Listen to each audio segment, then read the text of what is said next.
स्वागत है मेरे प्यारे मित्रों।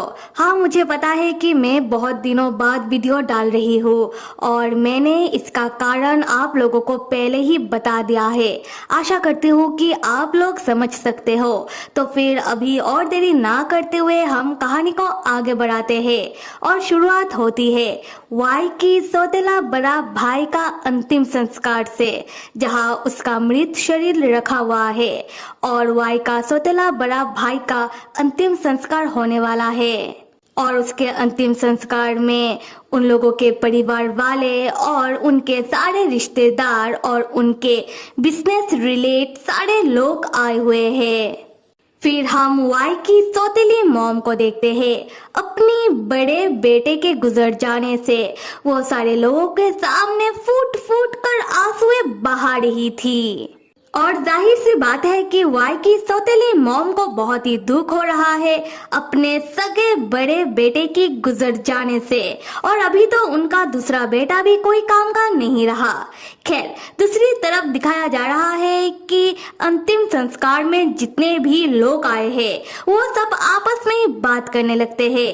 जहाँ एक आदमी पूछ रहा था कि फूफ परिवार का दूसरा बेटा वो कहाँ है, तब दूसरा आदमी बताने लगता है कि क्या तुम्हें नहीं पता कि वो अभी कोमा में है। उसने ही तो अपने बड़े भाई का कत्ल किया है। और उसके तुरंत बाद वो शॉक में चला गया और बेहोश हो गया और अभी वो हॉस्पिटल में एडमिट है। तब पहला वाला आदमी फिर से पूछने लगता है कि उन लोगों का बड़ा बेटा तो इस दुनिया में नहीं रहा और उनके दूसरे बेटे ने ही अपने बड़े भाई का कत्ल कर दिया, तो फिर अभी फूफ परिवार का वारिस कौन होगा?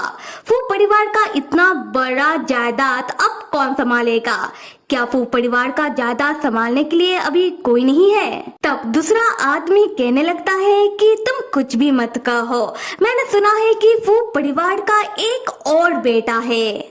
उसी वक्त वाई का एंट्री होता है। वाई आता है अपने सौतेले बड़े भाई के अंतिम संस्कार में और आते ही वाई एक अच्छे बेटे की तरह अपनी सौतेली मॉम को बुलाता है कि मॉम। और वाई को देखकर अंतिम संस्कार में जितने भी लोग आए हैं सभी वाई को ही घूर घूर कर देखने लगते हैं और वाई के बारे में ही आपस में बात करने लगते हैं। जहाँ कोई कहने लगता है कि यही तो है फूफ परिवार का एक और छोटा बेटा, तो दूसरा बताने लगता है कि ये तो फूफ परिवार का सौतेला बेटा है। और ये सुनकर कोई और कहने लगता है कि वाह, फूफ परिवार का सौतेला बेटा तो बहुत ही लकी है, अब फूफ परिवार का सारा जायदाद उसके हाथों में ही चला जाएगा। खैर, वाई तब अपनी सौतेली मॉम के पास आता है और एक अच्छे बेटे का नाटक करते हुए कहने लगता है कि मॉम, बड़े भाई तो नहीं रहे, मॉम अभी आप खुद को संभालो। तब वाई की सौतेली मॉम बहुत ही गुस्से में वाई की ओर घूमती है और सबके सामने वाई को एक खींच कर चाटा मारती है, जिससे उनके नाखूनों से वाई के गालों में एक छोटा सा कट पड़ जाता है। तब वाई के गालों से खून आने लगता है। वाई अपने गाल से खून साफ करता है और एक अच्छे बेटे की तरह अपनी सौतेली मॉम का चाटा सह लेता है। तब वाई की सौतेली मॉम सबके सामने वाई के ऊपर चिल्लाते हुए कहती है कि मॉम, तुम्हारा मॉम कौन? हाँ, तुमने मुझे मॉम कैसे कहा? तुम पहले भी मेरे लिए सौतेले थे, तुम आज भी मेरे लिए सौतेले ही हो। वाई तब बहुत ही प्यार से कहने लगता है कि मॉम, मुझे पता है कि आपको बहुत ही तकलीफ हो रहा है बड़े भाई के इस दुनिया से चले जाने से। मॉम, आप मुझे जितना चाहे डांट सकती हो, मुझे जितना चाहे मार सकती हो, मुझे बुरा बिल्कुल नहीं लगेगा। तब वाई की सौतेली मॉम गुस्से में वाई को एक और चाटा मारने के लिए फिर से अपना हाथ उठाती है। तब बोट मेंबर फिंग आकर वाई की सौतेली मॉम का हाथ पकड़ लेते हैं और वो उन्हें रोक लेते हैं। तब बोट मेंबर फिंग वाई की सौतेली मॉम से कहने लगते हैं, फू मैडम, हमें पता है कि आपको बहुत ही दुख हो रहा है आपके बड़े बेटे के इस दुनिया से गुजर जाने से और आपके छोटे बेटे ने जो भी किया उसके कारण। पर आपको भी समझना चाहिए, आपको जितना दुख हो रहा है हमको भी उतना ही दुख हो रहा है और यंग मास्टर वाई को भी उतना ही दुख हो रहा है। और यंग मास्टर वाई को आपका फिक्र है, वो आपके साथ कितने अच्छे तरीके से पेश आ रहे हैं, तो फिर आप यंग मास्टर वाई के साथ इतनी बुरी तरीके से पेश क्यों आ रही हो। तब वाई की सौतेली मॉम कहती है कि वाह मिस्टर फिंग, आपने तो बहुत ही जल्दी अपना दल बदल लिया। तब मिस्टर फिंग कहते हैं कि फू मैडम, आप मेरे बात पर गौर कीजिएगा, हमें अपने कंपनी का भला भी तो सोचना होगा। तब वाई की सौतेली मॉम और ज्यादा भड़क जाती है और अपना हाथ बोर्ड मेंबर फिंग के हाथों से एक झटके में हटाते हुए बहुत ही गुस्से में वाई की ओर बढ़ने लगती है और सबके सामने वाई को डांटते हुए कहने लगती है कि वाई, सबके सामने तुम मासूम बनने का नाटक बंद करो, मुझे सब पता है वाई, वो तुम ही हो ना, है ना। वाई कहता है कि मॉम, ये आप क्या कह रही हो, मुझे तो कुछ समझ ही नहीं आ रहा। वाई की सौतेली मॉम तब चिल्लाते हुए कहती है कि वाई, वो तुम ही हो, वाई तुम एक खूनी हो। उसके बाद वाई की सौतेली मॉम वाई को मारने पीटने लगती है और वाई से कहने लगती है कि वो वाई को मार देगी, वो वाई का जीवन बर्बाद कर देगी और वो वाई को कहीं का नहीं छोड़ेगी। वाई तब सबके सामने अपनी सौतेली मॉम को समझाते हुए कहने लगता है कि मॉम, पुलिस ने बड़े भाई की केस का छानबीन कर लिया है और जिस चाकू से बड़े भाई का कत्ल हुआ है पुलिस को वो चाकू भी मिल गया है और उस चाकू में पुलिस को दूसरे भाई का फिंगरप्रिंट मिला है। मॉम, दूसरे भाई ने ही बड़े भाई का उस चाकू से कत्ल कर दिया और मॉम यही सच्चाई है और अब इस सच्चाई को कोई बदल नहीं सकता। तब यह सब सुनकर वाई की सौतेली मॉम तो और ज्यादा गुस्से में सबके सामने वाई को और ज्यादा मारने पीटने लगती है। तब बाकी लोग आकर वाई की सौतेली मॉम को जैसे तैसे करके पकड़ के रोक कर रखते हैं। तब उस अंतिम संस्कार में वाई के परिवार वालों का फैमिली डॉक्टर भी मौजूद होता है। वाई डॉक्टर से कहता है कि डॉक्टर, मॉम का हालत तो बहुत ज्यादा बिगड़ रहा है, आप जल्दी से मॉम को कोई दवाई दो। तब हम बोर्ड मेंबर फिंग को देखते हैं, वो बहुत ही गौर से वाई की ओर ही देख रहे थे और मन ही मन सोच रहे थे कि वाई की पिताजी प्रेसिडेंट फू बहुत ही लकी है।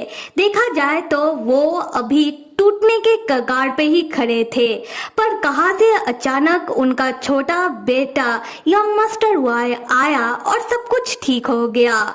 मानना पड़ेगा, अभी फू परिवार बदल रहा है। यहाँ से होता है सीन शिफ्ट और हमें फैन को दिखाया जाता है। फैन घर में होता है और फैन बस बाथरूम से नहाकर बाहर निकलता है। फैन तब अपना फोन चेक करता है जहाँ फैन देखता है कि रात के 11 बज रहा है। फैन को तब वाई का फिक्र होने लगता है। फैन मन ही मन सोचने लगता है कि इतनी रात हो चुकी है, वाई अभी तक घर वापस क्यों नहीं आ रहा, पता नहीं कि क्या चल रहा है। उसी वक्त वाई वापस आता है। वाई घर के अंदर आता हुआ कहता है कि फैन भैया, क्या कुछ खाने को है, मुझे भूख लगा है। और वाई को देखकर फैन को राहत मिलता है। फैन मुस्कुराते हुए कहता है कि वाई, क्या तुम वापस आ गए? वाई, तुम्हें भूख लगा है, तुम रुको, मैं तुम्हें अभी कुछ पकाकर देता हूँ। वाई तब जैसे ही अपना नजर उठाकर फैन की ओर देखता है, वाई बस देखता रह जाता है क्योंकि फैन बस अभी अभी ही नहाकर बाहर निकला है, इसलिए फैन कुछ ज्यादा ही हसीन लग रहा है। वाई तब मुस्कुराते हुए कहता है कि हाँ, मुझे भूख तो लगा है और फैन भैया बहुत दिन हो गए हैं मीट खाए हुए। तब वाई फैन को देखते हुए वाई के मन में कुछ नहीं बहुत कुछ होने लगता है। उसके बाद वाई फैन के नजदीक आकर फैन के पीछे खड़ा होता है और अपना दोनों हाथ फैन के कंधों में रखता है और मुस्कुराते हुए फैन से कहता है कि फैन भैया, क्या मैं आपका बाल सुखाने में आपका मदद कर दूं? फैन पूछता है कि वाई, पर तुम्हें तो भूख लगा है। वाई कहता है कि फैन भैया, कोई जल्दी नहीं है। उसके बाद वाई पीछे से अपना माथा फैन के माथे से लगाते हुए फैन को बताता है कि फैन भैया, आज मैं बहुत ही खुश हूँ। फैन तब वाई को खुश देखकर बिना कारण जाने ही वाई के लिए खुश होने लगता है। खैर, वाई तब फैन को गौर से देखता हुआ मन ही मन कहता है, बस एक और कदम और वो परिवार मेरा। पर इतना मेरे लिए काफी नहीं, मुझे इससे भी ज्यादा कुछ चाहिए और वो है आप फैन भैया।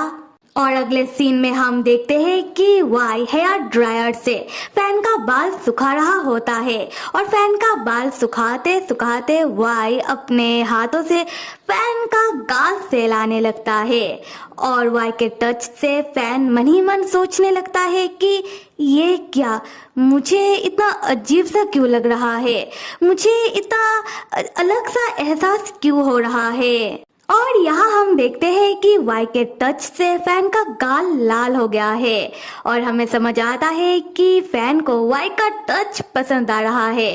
खैर, तब वाई फैन के गालों में उंगली करता हुआ पूछने लगता है कि फैन भैया, ये क्या, आपका गाल इतना लाल क्यों हो गया है? हाँ, जिससे फैन शर्माने लगता है क्योंकि फैन को खुद ही समझ नहीं आ रहा था कि ऐसा क्यों हुआ। तो फिर मेरे प्यारे मित्रों, फैन और वाई की कहानी का अगला भाग कौन कौन देखना चाहता है जल्दी से कमेंट करके बताओ और मेरा एक्सप्लेनेशन कैसा लग रहा है ये तो जरूर बताओ। Till then stay with me and see you.